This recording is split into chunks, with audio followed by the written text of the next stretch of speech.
Hi guys! In this video, you're gonna learn how to see dislikes on YouTube.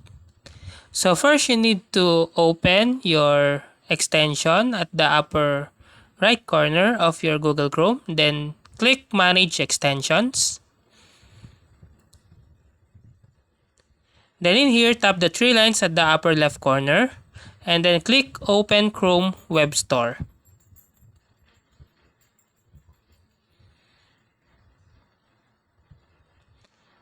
Now, at the search the store bar, type in return YouTube dislikes, then enter. And then tap return your YouTube dislikes extension, then click add to Chrome.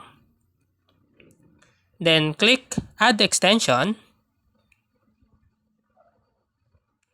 and then close all the tabs and go to YouTube again.